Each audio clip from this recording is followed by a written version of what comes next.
말씀은 신약성경 사도행전 15장 6절부터 11절 그리고 갈라디아서 5장 13절부터 15절입니다. 먼저 사도행전 15장을 함께 읽겠습니다. 15장 6절 제가 읽습니다. 사도들과 장로들이 이 문제를 다루려고 모였다. 많은 논쟁을 한 뒤에 베드로가 일어나서 그들에게 말하였다. 형제 여러분, 여러분이 아시는 대로 하나님께서 일찍이 여러분 가운데서 나를 택하셔서 이방 사람들도 내가 전하는 복음의 말씀을 듣고 믿게 하셨습니다. 그리고 사람의 마음속을 아시는 하나님께서는 우리에게 주신 것과 같이 그들에게도 성령을 주셔서 그들을 인정해 주셨습니다. 하나님께서는 그들의 믿음을 보셔서 그들의 마음을 깨끗하게 하시고 우리와 그들 사이에 아무런 차별을 두지 않으셨습니다. 그런데 지금 여러분은 왜 우리 조상들이나 우리가 다 감당할 수 없던 멍에를 제자들의 목에 메워서 하나님을 시험하는 것입니까? 우리가 주 예수의 은혜로 구원을 얻고 그들도 꼭 마찬가지로 주 예수의 은혜로 구원을 얻는다고 우리는 믿습니다. 아멘. 오늘 종이 될 자유라는 제목으로 하나님 말씀을 나누겠습니다. 지난주에 봄 나들이를 함께 다녀왔습니다. 덕분에 저도 설교 부담 없이 여유로운 주일 하루를 보냈습니다. 그런 특별한 시간을 좀 자주 만들면 좋겠지만 마음 같아서는 그러고 싶지만 삶은 더 많은 평범한 날들로 이루어지지요. 우리도 다시 일상의 주일로 돌아왔습니다. 그래서 사도행전을 함께 이어가 보도록 하겠습니다. 지금까지 보았던 사도행전은 크게 두 파트로 나눌 수 있습니다. 전반부인 1장부터 12장은 예루살렘과 사마리아 전도 이야기이고요. 그리고 오늘 볼 13장부터 마지막 28장까지는 이방인 지역 전도의 역사입니다. 전반부의 중심 인물이 베드로라면 후반부의 중심 인물은 바울, 사도 바울이죠. 바울은 예루살렘에 임했던 핍박으로 흩어진 사람들이 전도한 결과로 세워진 시리아 안디옥의 교회의 후원으로 전도여행을 다닙니다. 그 전도여행이 13장부터 21장에 기록되어 있습니다. 이 전도여행 후에 바울은 두어 번 투옥되었다가 로마의 네로 황제가 다스리던 65년경에 순교한 것으로 전해집니다. 표를 보시는 옆에 연대는 각 여행의 대략적인 추정치입니다. 첫 번째 여행이 46년에 시작되어서 마지막 3차 여행이 57년경에 끝났고요. 후에는 역사를 추정해 보면 사도 바울이 65년에서 6년경 순교했을 것이다. 이렇게 볼 수 있습니다. 바울은 이 전도여행 기간 동안 몇 편의 편지를 자신이 전도했던 지역에 세워진 교회들에 보냈어요. 그것을 우리가 바울 서신 이렇게 부르죠. 신약 27권 중에 바울의 편지는 모두 13권이 있습니다. 로마서부터 사도행전 다음 책인 로마서부터 빌레몬서까지 있습니다. 바울의 이름으로 기록되었다고 해서 바울 서신 이렇게 부르고 히브리서나 베드로전서나 이런 책들은 특정한 교회나 개인에게 아니라 일반적인 그냥 공동으로 읽을 수 있는 책으로 보냈다 해서 공동서신 혹은 일반서신 이렇게 분류를 하는데요. 이 13권의 바울 서신은 로마서부터 빌레몬서까지 되어 있죠. 배열 순서는 수신자가 누구냐 그리고 분량이 어느 정도냐를 기준으로 배열을 했어요. 교회에 보낸 편지를 앞에 두고요. 개인에게 보낸 편지를 뒤에 뒀습니다. 그리고 교회와 개인에게 보낸 편지를 다시 또 그 안에서 양이 많은 것들을 앞에 배치를 했어요. 그렇게 해서 이제 쭉 배열을 하게 되었죠. 그렇게 하다 보니까 교회에 보낸 편지 중 분량이 가장 많은 로마서가 맨 앞에 놓이게 됐는데 이게 사도행전 끝부분이 바울이 로마에 도착하는 것으로 끝나는 것과 또 자연스럽게 연결이 되기도 하지요. 이 서신들의 그 기록 연대도 성경에 기록되어 있지 않아서 우리가 뭐 자세히 알 수는 없고요. 표를 만들어 놓은 것은 그동안 학자들의 연구 결과로 추정한 그런 이제 추정치입니다.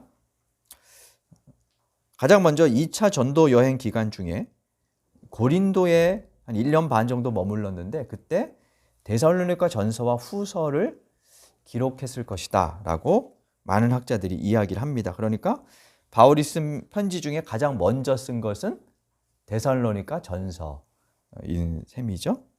그리고 3차 여행 중에 에베소에 한 2년 정도 머무르는데 그때 고린도 전서와 후서를 기록했을 것이다 이렇게 보고요. 이후 3차 여행이 끝날 무렵에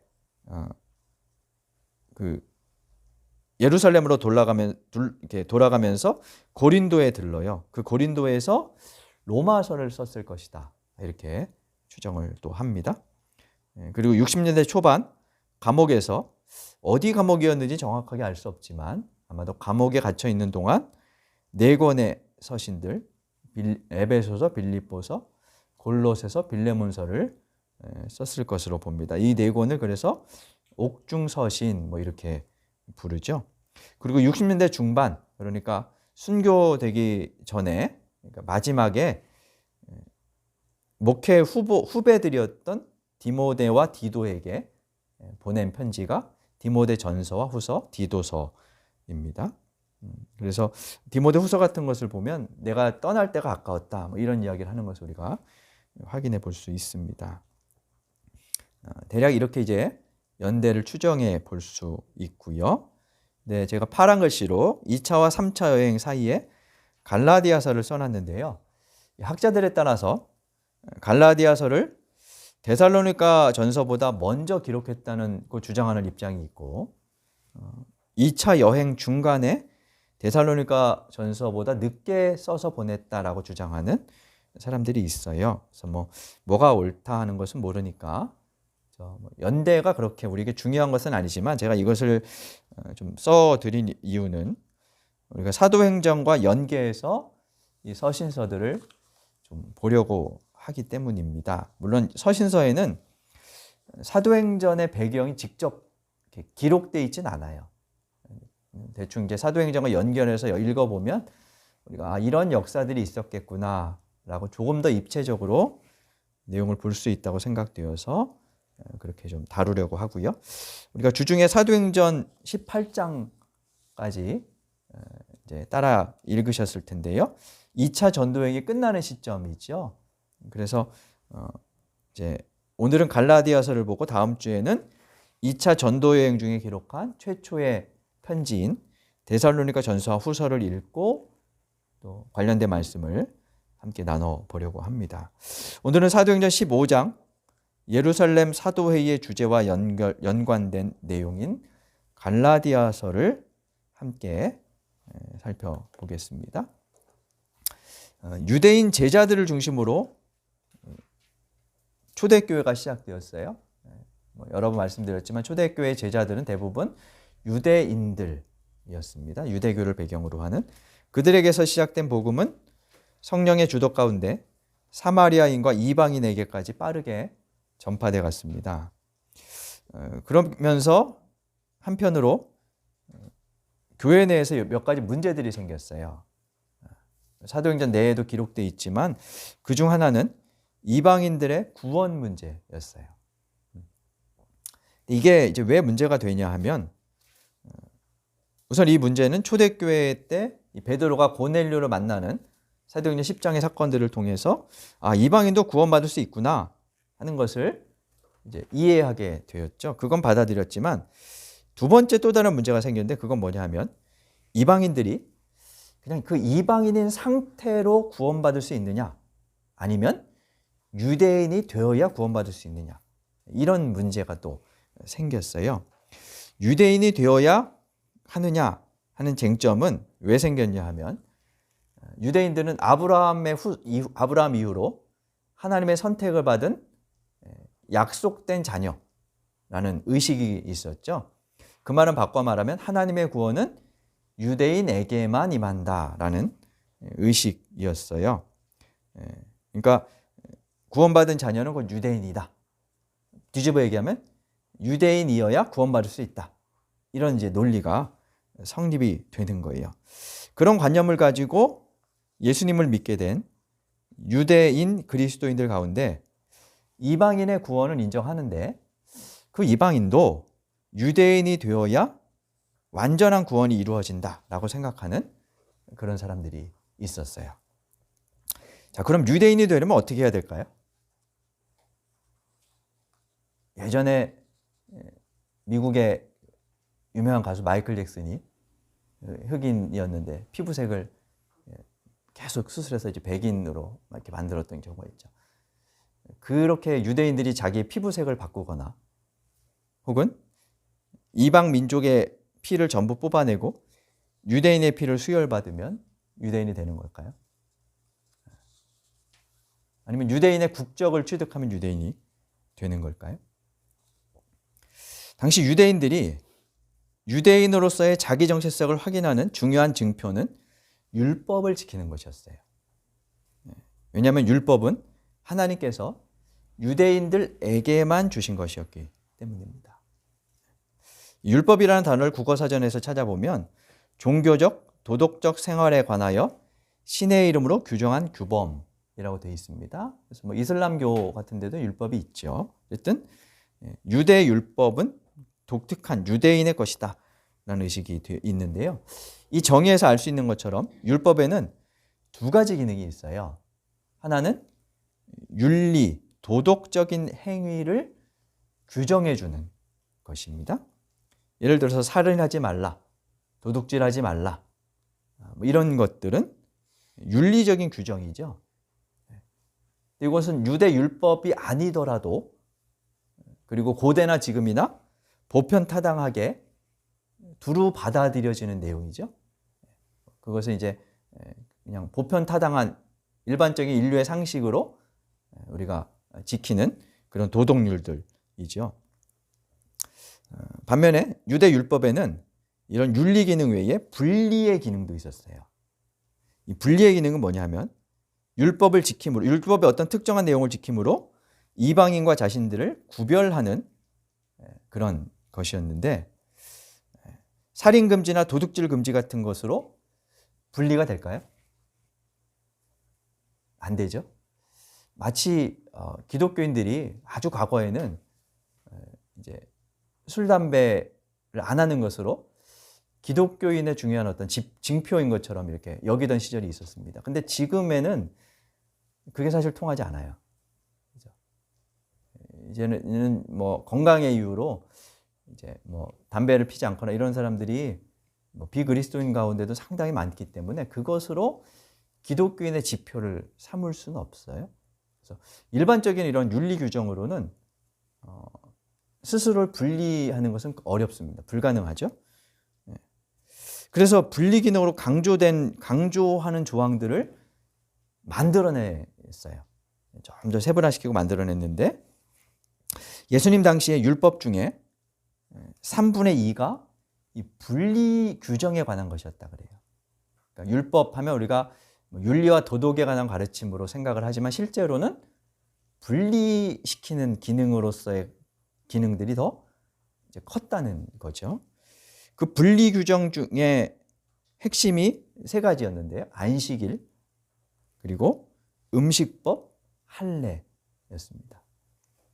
안식일과 절기를 지키는 것, 그리고 뭐 음식법은 여러 차례 말씀을 드렸습니다. 이방인과 같이 밥을 먹지 않거나 먹기 전에 꼭 손을 씻거나, 그리고 레위기나 신명기에서 금하는 그 음식들을 유대교에서 금하는 음식들을 먹지 않거나 뭐 이런 것들이죠. 뭐 돼지고기를 먹거나 먹지 않거나는 윤리적인 문제는 아니니까요. 그렇죠? 그걸 통해서 스스로 분리하는 거죠. 그리고 할례인데요. 지금은 일주일 중에 하루 이틀 주말에 쉬는 것이 보편화되어 있지요. 근데 로마 제국에서 유대인들 외에는 일주일에 하루씩 쉬는 민족이 없었어요. 휴일의 개념이 없었다는 거죠. 그래서 초대교회 예배를 보면 주일 이른 아침 혹은 일과가 다 끝난 저녁에 주로 집회를 했습니다. 쉼이 보장되어지지 않았기 때문에 그렇게 이제 할 수밖에 없었다는 거죠. 그리고 음식법 같은 경우에는 유대 지역, 유대인들이 많이 사는 지역에서는 그것을 지킬 가능성이 크지만 이방인과 섞여 살던 곳에서는 지키기가 어렵죠. 그래도 어쨌든 철저히 지키려고 노력을 했는데 특히나 로마인들은 유대인들은 돼지고기를 먹지 않는데 로마인들은 돼지고기를 무척 좋아했다 그래요. 그렇다 보니까 뭐 그런 로마 세계에서 살면서 이 음식법을 지킨다 하는 것은 스스로의 그를 분리해내는 그런 기능으로 충분히 능력을 발휘할 수 있었던 거죠. 유대 음식법을 코셔라고 하는데 도륙법이나 도살하는 방법이나 이런 것들이 매우 다르거든요. 그래서 그런 것들을 스스로 지키면서 이제 이방인과 구별하고 분리하려고 했던 거죠. 그 두 가지와 아울러서 할례는 유대인만의 독특한 의식이었습니다. 남성 성기의 표피를 자르는 의식인 이 할례는 지금 생각하면 뭐 별거 아니다 이렇게 생각할 수 있지만 2000년 전 마취제나 소독약 같은 의료 장비가 부족하던 시대에는 매우 위험하고요. 그래서 로마의 지성인들이 볼 때는 야만적이고 광신적이기까지 한 그런 규정이었습니다. 뭐 다큐멘터리 같은 것을 보면 아프리카나 이런 데에서도 지금도 여성 할례가 행해지는 경우도 있다. 그런데 우리가 그런 거 보면서 이렇게 좀 경악하는 것 같은 뭐 그런 심정이었을 것 같아요.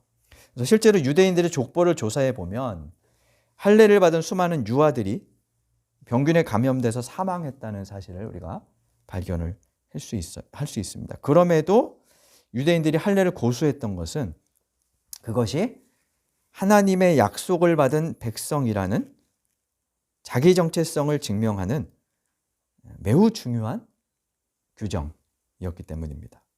그래서 예수님을 그리스도로 믿게 된 유대인들도 이방인 개종자들이 할례를 받고 유대인으로서의 증표를 가져야 할례를 받아야 유대인이 된다 이렇게 생각을 한 거죠. 그런 증표를 가져야 구원받은 백성이 된다는 생각을 하고 있었습니다. 그러니까 구원받는다 하는 것은 유대인이 된다 이런 개념이 작용하고 있었다는 겁니다. 근데 반면에 유대 기독교인 중에서도 그와 같은 주장에 반대하는 사람들이 있었습니다. 유대 세계에만 살았으면 할례를 고수하는 입장을 취했을 것이고 오래전부터 조상대대로 뭐 이방인들과 섞여 살면서 있었던 사람들의 입장에서는 좀 더 포용적인 그런 아마 주장을 했을 거예요. 사도행전 15장 1절을 보면 바울이 사역하던 안디옥 교회에 유대 지역에서 몇 사람들이 찾아와서 이렇게 주장을 합니다. 15장 1절을 보면 모세의 관례대로 할례를 받지 않으면 구원을 얻을 수 없습니다 라고 주장합니다. 안디옥은 이방인들이 많이 거주하던 곳이었고요. 교회에도 이방인들이 많았을 텐데 그들을 향해서 이렇게 주장하는 거죠. 반면에 바울과 바나바는 그들의 의견에 반대했습니다. 두 그룹 사이에 격렬한 토론이 이루어졌고 안디옥 교회는 혼란에 빠졌어요. 자체적으로 해결할 수 없다고 판단되어서 예루살렘에 권위 있는 사도들에게 이 문제의 처리를 이제 맡깁니다. 그렇게 예루살렘에서 사도들과 장로들의 회의가 열렸습니다. 우리가 읽은 6절부터는 그 회의의 과정을 기록하고 있는데요. 이 회의를 예루살렘 사도회의 이렇게 부릅니다. 우리가 읽은 부분은 그 회의에서 베드로가 자신의 경험을 이야기하면서 발언하는 내용입니다. 핵심은 이거죠. 하나님은 우리와 그들, 곧 이방인 사이에 아무런 차별을 두지 않으셨고 우리나 그들이나 예수 그리스도의 은혜로 구원을 받습니다. 그것을 우리가 믿습니다. 이렇게 말하죠. 이런 베드로의 발언과 야고보의 중재로 예루살렘 사도회의는 이방인들에게 할례를 강요할 필요는 없고 최소한 몇 가지 조항만 지키면 된다는 결론을 내립니다. 하나님은 할례받은 유대인만 구원하신 것이 아니라, 바꿔 말하면 유대인이 되어야 완전한 구원받은 사람들이 되는 것이 아니라 할례와 관계없이 하나님이 구원의 은혜를 베푸신다는 것이죠. 이로써 유대 세계에 갇힐 뻔한 구원의 개념이 보편적이고 세계적인 지평으로 확대될 수가 있었어요. 이게 초대교회의 이방인 전도에 대한 기본 가르침이었고요. 바울은 이 가르침에 따라 이방인 지역에 전도를 했습니다. 근데 무엇이 결정되었다고 해서 모든 사람이 동조하는 것은 아니죠. 어디에나 극렬한 사람들이 있기 마련인데, 사도들의 이런 결정에 극렬하게 반대하는 무리가 있었고요. 그들은 바울과 대립하게 됩니다. 갈라디아서가 그런 대립을 적나라하게 보여주는 편지예요. 갈라디아는 어디인지 좀 의견이 분분하지만 대략 지금의 터키 중부 지역에 해당된다고 할 수 있고요. 바울이 1차 혹은 2차 여행을 통해서 복음을 전했어요. 바울이 전도하고 난 뒤에 이방인들도 할례를 받아야 한다고 여전히 주장하는 매우 보수적인 유대주의자들이 그 갈라디아 지역까지 찾아와서 바울의 주장을 반박합니다. 갈라디아서를 보면 그들의 주요 주장은 할례를 받아야 한다라는 것이었죠. 그런 잘못된 가르침을 바로잡기 위해서 펜을 든 바울은 갈라디아에 편지를 보내면서 그들이 전하는 가르침은 다른 복음, 그리스도의 복음을 왜곡시키는 유사 복음이자 거짓 복음이라고 하면서 그들에게 저주를 퍼붓죠. 그래서 갈라디아서를 읽어보면 그 문체가 매우 좀 과격한 것을 우리가 확인할 수 있어요. 그들의 주장은 이방인들을 다시 율법 아래에 가두는 것이고, 유대인과 이방인을 차별하는 것일 뿐만 아니라 더 나아가서 그리스도를 통해 베푸시는 하나님의 은혜를 헛되게 만드는 것이다 라고 바울은 주장을 합니다. 그래서 갈라디아서 5장 1절을 보면 그리스도께서 우리를 해방시켜 주셔서 우리가 자유를 누리게 되었다라고 바울은 선언하는 것을 볼 수 있습니다. 우리 갈라디아서로 넘어가서 관련 구절을 찾아보겠습니다. 사도행전에서 뒤로 조금 넘기시면 갈라디아서 5장 1절과 2절을 한번 함께 읽어보겠습니다. 그리스도께서 우리를 해방시켜 주셔서 자유를 누리게 하셨습니다. 그러므로 굳게 서서 다시는 종살이의 멍에를 매지 마십시오. 나 바울이 여러분에게 말합니다. 여러분이 할례를 받으면 그리스도는 여러분에게 아무런 유익이 없습니다. 그리스도께서 율법으로부터 해방하셨으므로 다시는 종의 멍에를 매지 말자, 이렇게 바울은 말합니다. 스스로 무엇이든 할 수 있고 해도 된다는 해방의 선언입니다. 우리는 그리스도를 통해 자유하게 되었습니다. 그럼 그리스도인이 된 후에 우리는 아무렇게나 살아도 되는 것일까요? 여기서 이제 한 가지 문제에 우리가 봉착을 하게 됩니다. 율법의 행위가 아니라 믿음으로라는 갈라디아서 2장 16절에서 바울이 이렇게 선언하는데요. 이 선언은 이신칭의라는 교리로 우리에게 익숙합니다. 이 선언에서 많은 그리스도인들이 교회가 행위와 믿음을 대조시켜 왔어요. 행위가 아니라 믿음으로. 종교개혁자인 루터는 거기에다 오직이라는 말을 덧붙이죠. 오직 믿음으로. 그래서 그게 이제 점점 확대되면서 그 기독교인, 특히 개신교인들 안에는 믿음 만능주의라는 좀 왜곡된 신앙들이 퍼지게 되었는데요. 믿음을 강조하면서 어떤 결과를 갖게 되냐면 행위는 필요 없고 믿음만 중요하다. 혹은 행위는 구원과 관계없이 나중에 상급을 받기 위해서 필요하다. 이런 식으로 이제 가르치게 됩니다. 근데 성경을 잘 읽어보면 바울이 반대했던 율법은 윤리로서의 율법이 아니었어요. 음식법, 안식일, 할례와 같은 분리로서의 율법 규정이었습니다. 그것이 유대인과 이방인 사이에 담을 세웠고 차별하는 근거가 되었기 때문입니다. 복음서를 보면 예수님께서 바리새인과 같은 율법주의자들과 대립하시는 경우를 종종 볼 수 있죠. 그 대립의 그 구절들을 한번 여러분 가만히 생각해 보세요. 어떤 문제들을 가지고 주로 싸우셨나요? 주로 안식일, 음식 규정 이런 것들이었습니다. 그들은 그런 것들을 내세우면서 스스로를 죄인들과 구별하여 우리는 구원받은 사람들이다는 근거로 내세웠고 상대방을 차별하는 이유로 제시했습니다. 예수님께서 살인하지 말라는 규정을 엎어서 야, 율법 다 없어졌으니까 살인해도 돼.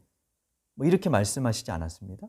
바울이 도둑질하지 말라는 조항을 폐기하고 도둑질해도 좋다라고 가르친 것도 아니죠. 예수님이나 바울이나 문제 삼으며 싸운 것은 율법의 분리적 기능의 악용이었지 율법의 윤리 규정에 담긴 하나님의 뜻은 아니었어요. 오히려 예수님은 마태복음의 산상설교에서 살인하지 말라, 간음하지 말라는 등의 율법의 윤리 규정에 담겨있는 더 깊은 뜻, 본뜻을 일깨워 주시죠. 그것조차도 표피적으로 해석하고 있던 유대 율법주의자들에게 그 핵심을 더 깊이 일깨우십니다. 바울도 마찬가지입니다. 바울의 주장은 율법이 폐기되었으니 마음대로 살아도 된다는 것이 아닙니다. 율법으로 우리를 분리한다고 해서 우리가 의로워지는 것이 아니므로 율법에 기대지 말고 그 율법이 원래 목적하던 바를 이루게 하시는 분인 성령님을 따라서 살라 이렇게 말하는 거예요. 그래서 갈라디아서를 보면 성령을 따라 뭐 이런 구절들이 반복되고 있는 것을 볼 수 있죠. 뭐 성령을 따른다 하는 말도 다시 한번 우리가 생각해 봐야 하지만 그것을 좀 미루고요. 성령을 따라 살아가는 삶의 핵심으로 제시하는 것은 사랑의 종이 되라 하는 것입니다. 그 내용을 우리가 갈라디아서 5장 13절부터 해서 확인해 볼 수 있습니다. 우리 13절부터 15절을 함께 읽어보겠습니다. 형제자매 여러분, 하나님께서는 여러분을 부르셔서 갈라디아서 5장 13절입니다. 같이 읽겠습니다. 형제자매 여러분, 하나님께서는 여러분을 부르셔서 자유를 누리게 하셨습니다. 그러나 여러분은 그 자유를 육체의 욕망을 만족시키는 구실로 삼지 말고 사랑으로 서로 섬기십시오. 모든 율법은 내 이웃을 내 몸과 같이 사랑하여라 하신 한마디 말씀 속에 다 들어 있습니다. 그런데 여러분이 서로 물어뜯고 잡아먹고 하면 피차 멸망하고 말 터이니 조심하십시오. 13절에서 바울은 하나님이 우리를 자유를 누리게 하셨다라고 말하면서 그러나 그 자유로 육체의 욕망을 선택하지 말고 사랑의 종이 되는 것을 선택하라 이렇게 말합니다. 근데 그러나라는 접속사가 좀 문제가 돼요. 그러나 그러면 억지로 하는 것 같이 이렇게 좀 생각되죠. 너희는 자유인이야. 그러나 이렇게 살아야 돼. 이렇게 되죠. 근데 이 원문에는 이 그러나가 아니고 그러므로 라는 의미가 들어있어요. 자유인이야. 그러므로 이렇게 살아. 여기에는 선택의 개념이 들어있어요. 그러니까 자유로운 선택의 개념이 들어있는 거죠. 율법의 작동은 자율이 아니라 타율에 의해서 이루어집니다. 신에 의해 주어진 것이고 무조건 지켜야 해 라고 하면 지키죠. 생각할 여지가 없습니다. 타율적입니다. 근데 바울은 자유의 법을 이야기해요. 자유롭다 하는 말은 선택할 수 있다는 것입니다. 우리가 자유를 되게 좋아하지만 사실 자유는 타율적인 법보다 더 어렵습니다. 타율은 생각하지 않고 따르면 되지만 자유의 법은 무엇이 하나님의 뜻인지, 무엇이 더 바르고 가치 있는 것인지를 더 많이 성찰하고 숙고하며 선택해야 하기 때문입니다. 교회는 그동안 교인들이 스스로 성찰하며 판단하고 선택하게 하기보다는 타율의 법을 따르도록 만들어 온 것 같습니다. 그러면서 그것만 하면 그리스도인으로 충분해라고 생각하도록 가르쳐왔죠. 대부분은 종교적 항목들이었습니다. 그러다 보니까 기독교인들이 좀 위선으로 보인다거나 삶이 그에 못 미친다거나 하는 그런 비판을 듣게 되었죠. 그리고 그 와중에 교인들은 차츰 자기 판단력이 둔화되며 사고는 한정되고 경직돼 왔습니다. 율법에 매이면 한정될 수밖에 없고요. 경직될 수밖에 없어요. 그냥 딱 그 규정 이상을 벗어나지 않기 때문이죠. 근데 갈라디아서에서 바울은 우리에게 자유를 선언해요. 그 자유로 육체의 욕망과 사랑의 섬김 가운데 무엇이 진정 하나님의 뜻을 이루는 길일지 생각하고 무엇을 선택할지 정하고 그 길을 추구하며 살라는 겁니다. 사랑의 길은 무엇일까요? 사랑도 사람마다 정의가 달라서 이것이 옳은 것이다라고 말할 수 없죠. 그러니까 그것부터 일단 이 기독교의 윤리는 숙고하게 되는 거예요. 내가 사랑이라고 주장하는 것이 상대방에게는 사랑이 아닌 강압이 될 수도 있기 때문입니다. 중요한 것은 바울은 우리를 율법의 종이 아니라 스스로 종이 될 자유를 가진 사람들이다 라고 말한다는 거죠. 그래서 그 자유를 가지고 자기를 위한 삶을 살아가는 것이 아니라 타자를 섬기는 것으로 그 자유를 확장하라고 말하는 겁니다. 무엇에서 벗어나는 자유가 아니라 하나님의 뜻을 지향하는 자유인이 되라는 것이고, 종교적 율법이라는 길에 갇혀 있지 말고 사랑의 섬김으로 새로운 길을 내는 종이 될 자유를 가진 참 자유인으로 살라는 것이죠. 그 과정에서 하나님의 뜻을 숙고하며 하나님의 뜻을 펼쳐가라는 것이죠. 이것은 쉽지 않습니다. 그러나 그리스도인은 그러한 삶을 지향하는 자유로운 신앙입니다. 저와 여러분 우리 모두가 자유로운 신앙인들이 되어 하나님의 뜻을 더 깊게 이루어갈 수 있기를 간절히 바랍니다. 우리 말씀을 묵상하며 기도드리겠습니다.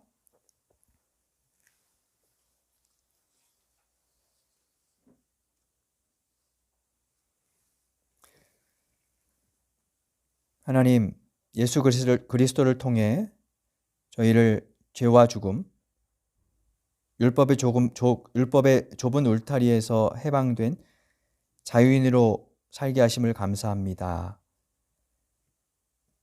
주님께서 주신 자유로 육체의 욕망을 이루기보다 종이 되는 자유를 선택하며 하나님의 뜻을 더 숙고하고 실천해가는 저희가 되게 하여 주옵소서. 그 길에 성령님 함께하여 주시고 저희를 지도하여 주시고 이끌어 주옵소서. 예수님 이름으로 기도드립니다. 아멘.